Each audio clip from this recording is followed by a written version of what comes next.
Hello friends नमस्कार मु सुब्रत स्वागत करछि आपननको एक नवा वीडियो रे। तो फ्रेंड देखंतु बहुत जण ताकर जो प्लस 2 रजिस्ट्रेशन नंबर जानि पारु नाहंती, तो ऑनलाइन रे से माने केमिति ताकर प्लस 2 रजिस्ट्रेशन नंबर जानि पारिबे एवं रोल नंबर मध्ये जानि पारिबे। तो मु से विषय रे वीडियो रे आपननको डिटेल्स रे कहबी। तो या द्वारा आपण काहार भी रजिस्ट्रेशन नंबर देखि पारिबे।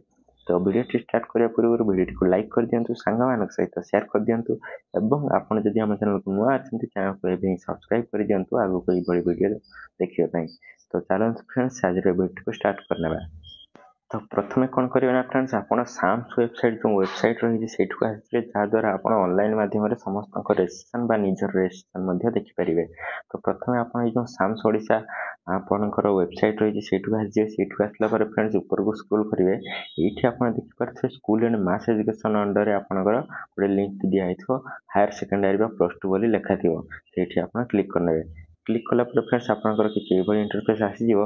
ऊपर को स्क्रॉल करिवे। स्क्रॉल कला पर फ्रेंड्स एठी आपणकर देखुथुवे आपण देख पारथि एठी आपणकर एमआईसी रिपोर्ट गोटे थिबो। सेठी आपणकर राइट साइड रे व्यू मोर बोली गोटे ऑप्शन थी लेखा थिबो। सेथि आपण क्लिक करनेबे। क्लिक कला पर फ्रेंड्स एबोली पेज टी खुली जिवो। खुलला पर फ्रेंड्स एठी आपण कोन करिवे ना आपण एठी देख पारथि सीएचएससी जो लिंक टी आपणकर रहिछि आपण से सीएचएससी रे क्लिक करनेबे।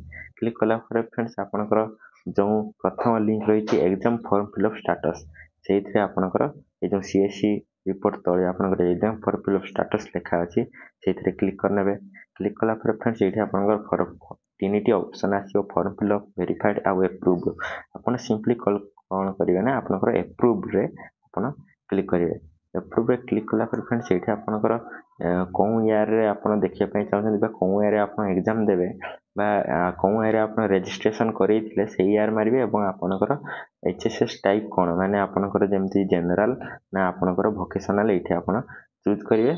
आउ आपणकर कोन ईयर एठी देखंतु सब 22 23 21 2020 2019 समस्त एठी आपणकर ईयर रहिछि। तो एठी आपण कोन ईयर रे आपण रजिस्ट्रेशन करिथिले बा कोन ईयर रे आपण देखिया पय चाहछन सेठी आपण चूज करिवे। चूज कला पर फ्रेंड्स आपणकर एठी आसीबो एमति ऑप्शन आपण जे कोनोसी भी आपणकर डिस्ट्रिक्ट रे आपण कॉलेज टी थिबो आपण सेही डिस्ट्रिक्ट रे जो ब्लू कलर जो नंबर लिखाइ थियो एचएसएस तळे जो ब्लू कलर आपणकर जो डिस्ट्रिक्ट से डिस्ट्रिक्ट आपण क्लिक करनेबे। सपोज मु एठी भद्रक रे क्लिक कर नउची देखंतु 46 लिखा अछि से 46 से मु क्लिक कर नउची। क्लिक कला पर फ्रेंड्स आपणकर किछि एभली खुली जिवो। एठी आपणकर कॉलेज आउ कोन ईयर आपण आसी जिवो तापर ऊपर स्क्रॉल करिवे। ऊपर को स्क्रॉल कला फ्रेंड्स आपण एठी देखि पारथि आपणकर भद्रक जिल्ला रे आपणकर विभिन्न जो कॉलेज रहिछि कॉलेज रो लिस्ट तळकु तळकु आपणकर आसी जिवो। देखंतु जो जेमति मोर आछि सेमति आपणकर विभिन्न कॉलेज आपण आसी जिवो। आपण जो कॉलेज रे आपण देखिया पय चाहउथे से कॉलेज ने आपण से कॉलेज रे राइट साइड रे देखिबे आपणकर तीनटी एभली थिबो। जेमति कि प्रथमटी होछि आपणकर देखंतु कोन ना प्रथमटी आपणकर रहिछि आर्ट्स पय रहिछि। प्रथम जो लिंक आपणकर आर्ट्स पय सेकेंडटी साइंस पय एवं तृतीयटी कॉमर्स पय से भय आपणकर ए भय आपणकर तीनटी लेखाय आपणकर थिबो। तो आपण जदि साइंस रे देखिया पय चाहउथे साइंस तळे जो लिंक टी तारे क्लिक करिवे नहले आपण कॉमर्स देखिया पय चाहउथले कॉमर्स लिंक रे क्लिक करिवे एवं आर्ट्स देखिया पय चाहउथले आर्ट्स लिंक रे क्लिक करिवे। सपोज मु एठी आपनको आर्ट्स लिंक रे क्लिक करो दोछि। आर्ट्स लिंक रे क्लिक कला पर फ्रेंड्स आपणकर ए भई पेज टी खुली जिवो। तापर एठी आपण देखि पारथे एठी आपणकर रजिस्ट्रेशन नंबर रोल नंबर एवं नाम आपणकर निजर नाम बापाଙ୍କ नाम माଙ୍କ नाम आपणकर जेंडर कोन एवं स्ट्रीम कोन आपण एठी टोटल आसी जाउची। तो एठी आपणकर जो रिजल्ट टी आपणकर रजिस्ट्रेशन नंबर टी आपणकर आसी था आपणकर रोल नंबर वाइज आसी थाए। तो सेही आपणकर रोल नंबर जते भी थिबो बा एठी आपण निजर नाम मध्ये सर्च करी आपण निजर नाम एठी आपणकर खोजी खोजी जिवे। जदि आपणकर आर्ट्स तो आर्ट्स देखिबे तो आपणकर ए जो रजिस्ट्रेशन नंबर बा आपणकर आउ एग्जाम रोल नंबर लिखा अछि सेठी आपण खोजी खोजी जिवे। आपणकर नाम जदि या भितर आपणकर अछि तो ता लेफ्ट साइड रे आपणकर रजिस्ट्रेशन नंबर आउ रोल नंबर आपणकर शो करि जिवो। तो देखन फ्रेंड जदि आपणकर प्रथम पेज रे आपणकर ना नाही तो आपण कोन करिवे ना पुनी आपणकर ए जो सेकंड पेज रे आपण निज नाम एडी खोजी पारिबे।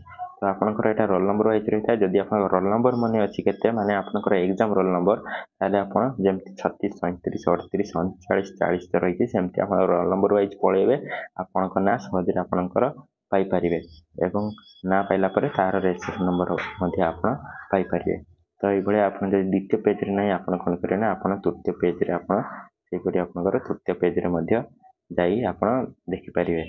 ତ ଏଇଭଳି ଭାବରେ ରହିଥିଲା ଯେଉଁ ପ୍ରୋସେସ୍ ଫ୍ରେଣ୍ଡ ଆପଣ କେମିତି ରେଜିଷ୍ଟ୍ରେସନ୍ ନମ୍ବର ଆଉ ଆପଣଙ୍କର ଏକ୍ଜାମ୍ ରୋଲ୍ ନମ୍ବର ଦେଖିବେ।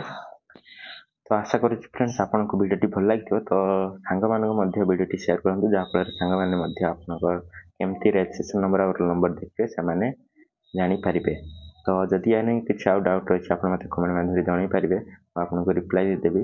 ଏବଂ ଫ୍ରେଣ୍ଡସ୍ ଯଦି ଆପଣ ମୋ ଚ୍ୟାନେଲରେ ପ୍ରଥମ ଥର ପାଇଁ ଭିଜିଟ୍ କରୁଛନ୍ତି ତ ଚ୍ୟାନେଲକୁ ସବସ୍କ୍ରାଇବ୍ କରିଦିଅନ୍ତୁ ଏଇଭଳି ଆଗକୁ ନୂଆ ନୂଆ ଅପଡ଼େଟ୍ ପାଇବା ପାଇଁ। ତ ଆଜି ପାଇଁ ଏତିକି ଫ୍ରେଣ୍ଡସ୍, ରହୁଛି। Thank you.